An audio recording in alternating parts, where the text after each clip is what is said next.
Oi, pessoal! Hoje nós vamos dar continuidade na análise da estabilidade de sistemas elétricos. Hoje vai ser apresentado um método que se chama método passo a passo para a solução da equação de oscilação, por meio do comportamento do ângulo delta, do ângulo de potência, no tempo, nós podemos verificar se o sistema ele é estável para aquela condição de perturbação ou instável.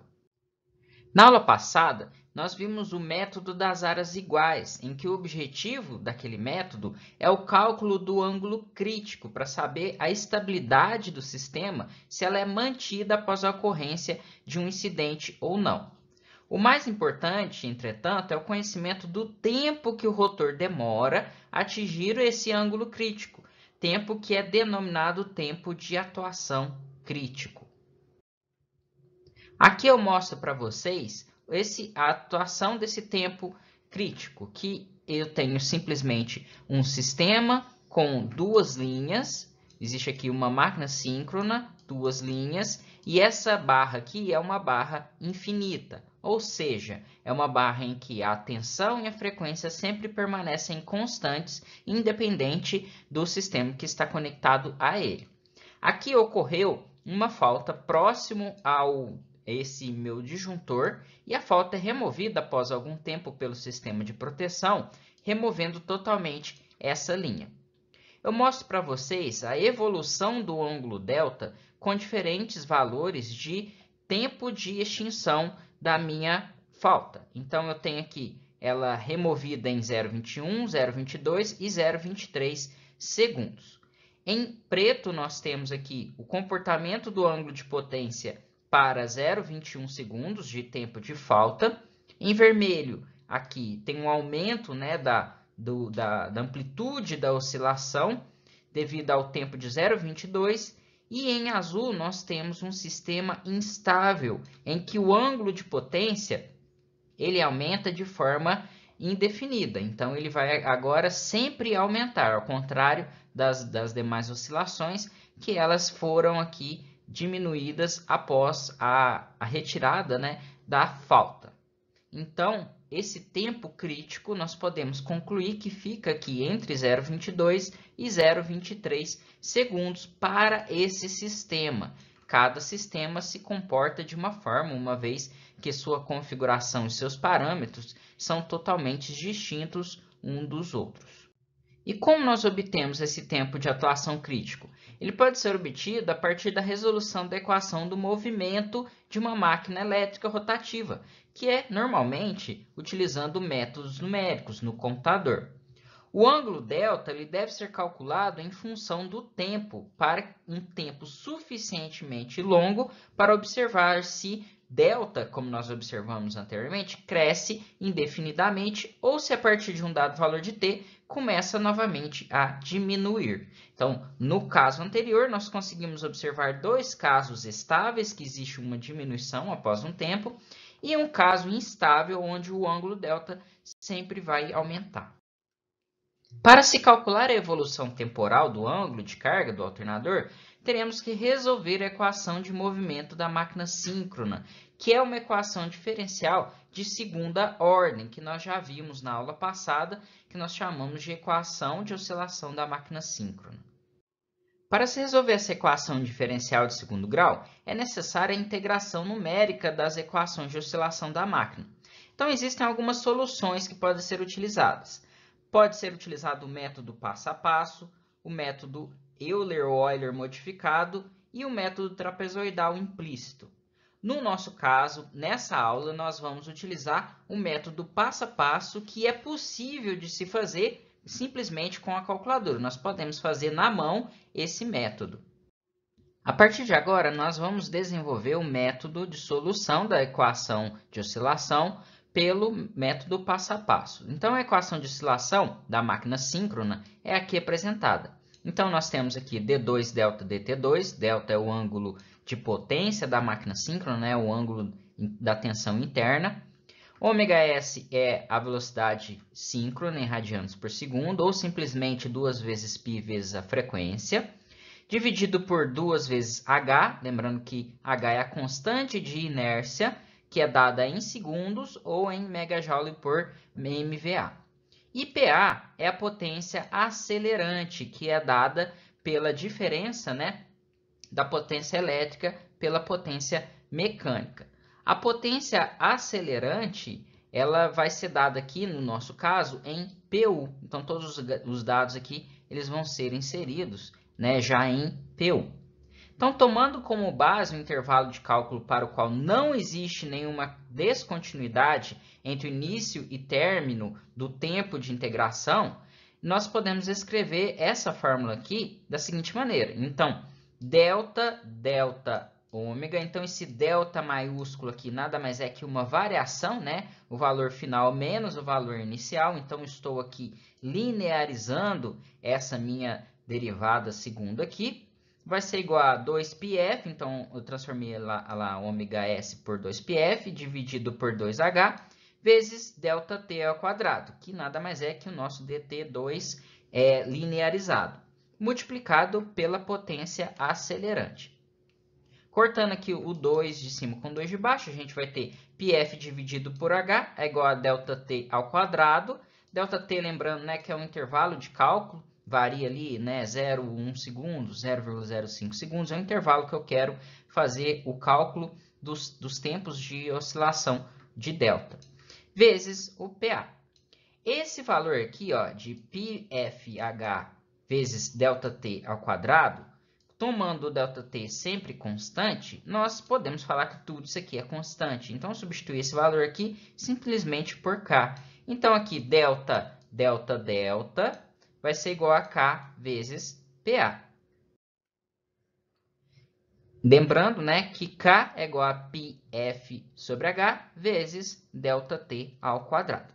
Dessa forma, nós obtemos duas expressões, e aqui a gente tem que falar que elas são aproximadas, porque eu estou linearizando uma derivada, para cálculo do ângulo de potência delta a cada intervalo de tempo ΔT.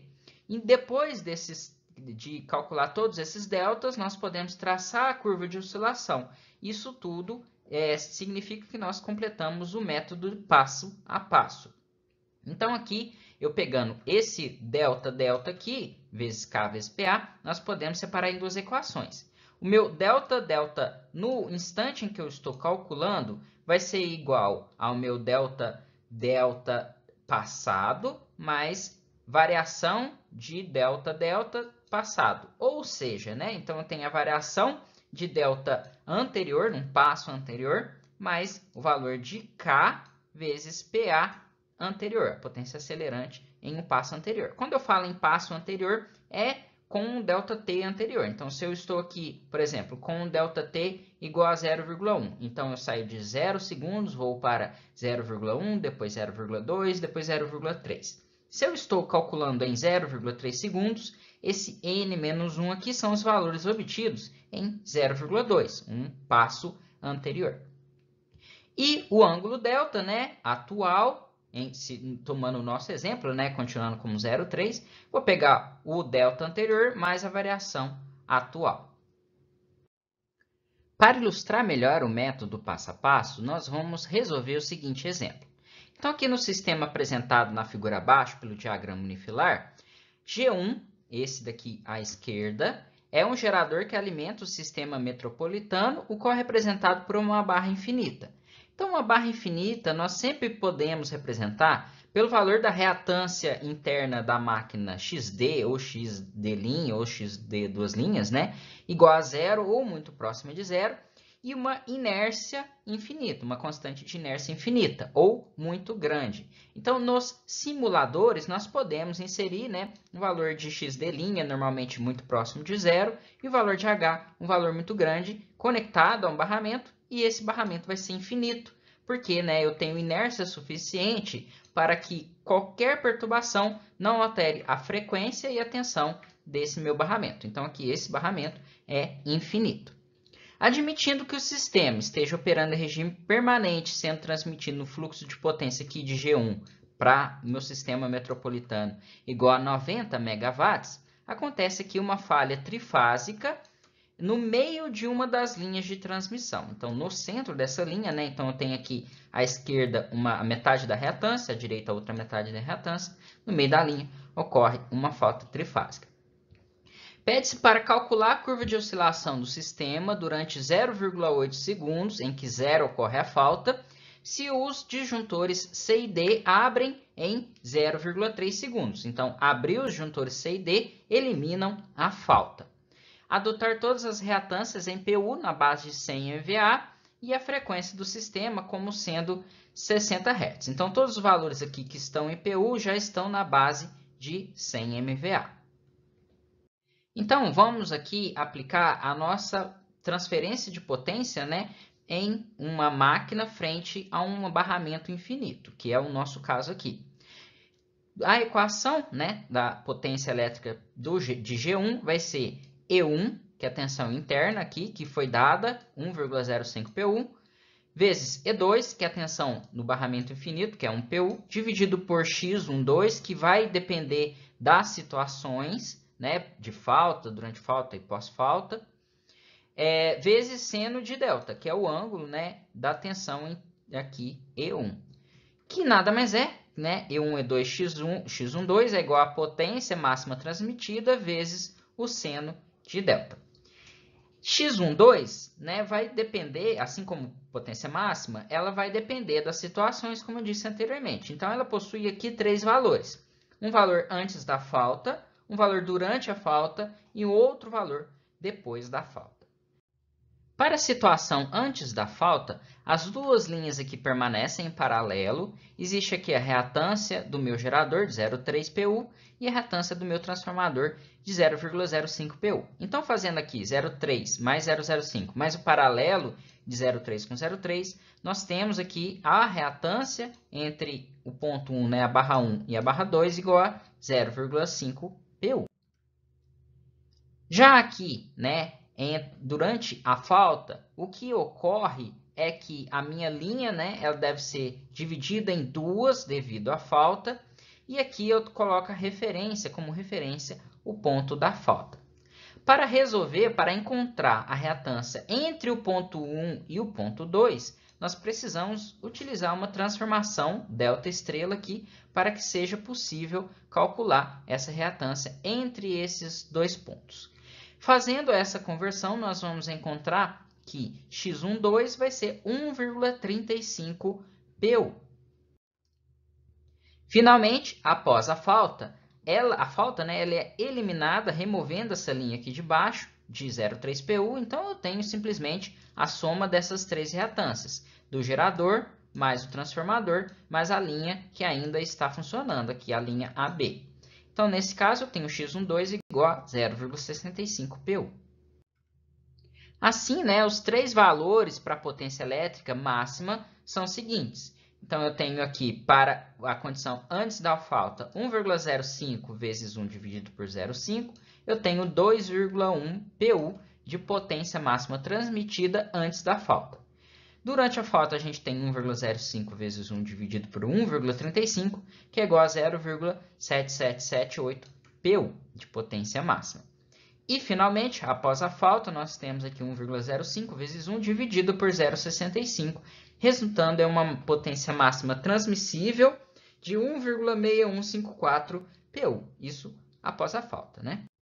Aqui nós vamos admitir que a falta ocorre no momento 0 segundos. Então, nós precisamos determinar as condições iniciais da máquina, no caso, o ângulo delta, e depois nós vamos aplicar a falta. Então, aqui eu chamei de instante 0-, ou seja, um instante imediatamente anterior à ocorrência da falta. Então, nós vamos calcular o ângulo delta. Nesse caso, a potência elétrica ela vai ser a potência de 0,9 PU, que nada mais é que 90 megawatts que está sendo transmitido, né, dividido pela potência máxima de 100 MVA. Então, nós temos 0,9 PU. Jogando aqui na equação da potência elétrica transmitida, eu tenho que o ângulo delta inicial é de 25,38 graus. Imediatamente após a falta, nós podemos calcular qual que é o valor de PE. Por quê? Nós podemos falar aqui que no instante 0 mais, ou seja, imediatamente após a falta, o ângulo delta ele não alterou. Porém, a condição da rede, né, alterou. Aquela reatância e a potência máxima transmitida, ela foi alterada.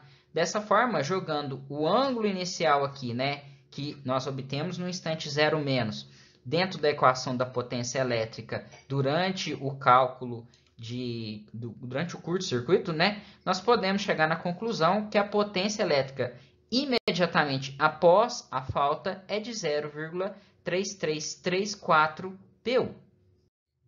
Para facilitar os cálculos, nós vamos construir inicialmente uma tabela ou um quadro de valores, considerando o intervalo de tempo adotado de 0,1 segundos. Então, vai ser calculado, né, 8 valores aqui de delta para 9 valores, né, 0, 0,1, 0,2 até 0,8 segundos. E nós podemos já calcular o valor da constante K, porque ela não vai alterar, né? Então, aqui o K vai ser 180 graus elétricos vezes a frequência dividido por H, vezes a nosso intervalo de tempo ao quadrado. Então, aqui vai ser 180 vezes 60 dividido por 5, né? O valor de H é 5, foi dado pelo exercício, megajoule por MVA, ou segundo, vezes o nosso intervalo de tempo ao quadrado. Então, esse valor de K é igual a 21,6.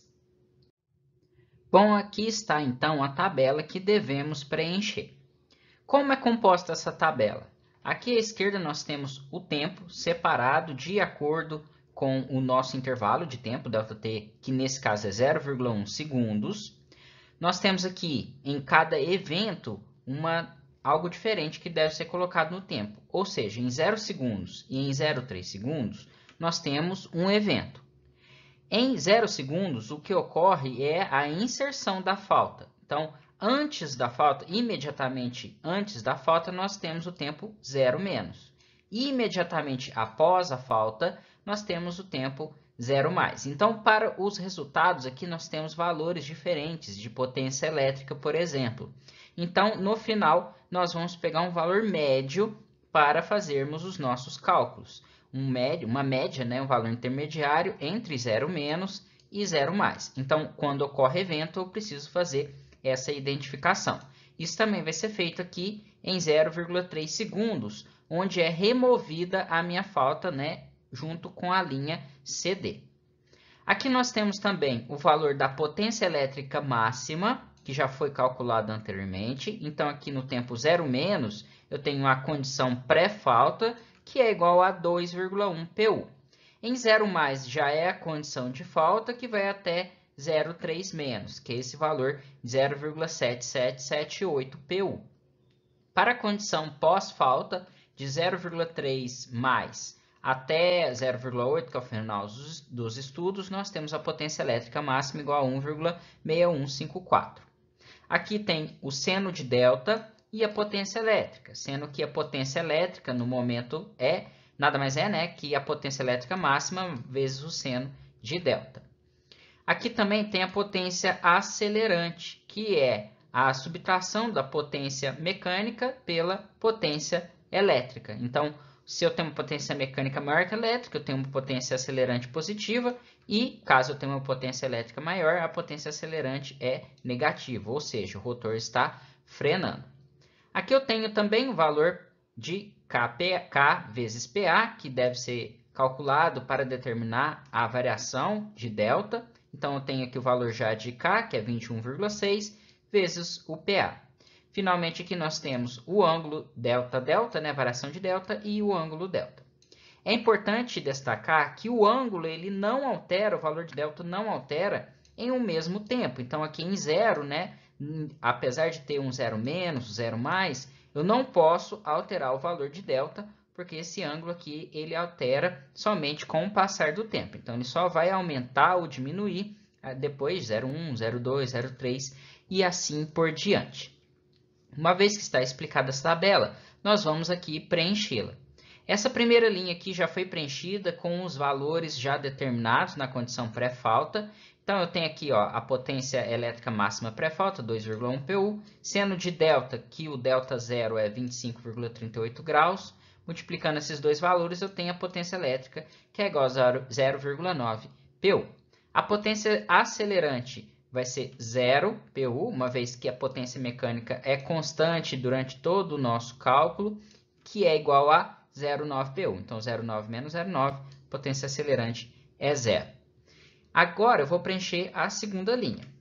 Novamente, sendo delta é 0,4286, o valor da potência elétrica é menor, porque eu multiplico aqui a potência elétrica máxima menor durante a falta, vezes o seno de delta, tendo uma potência elétrica para esse tempo aqui, 0,3334 PU.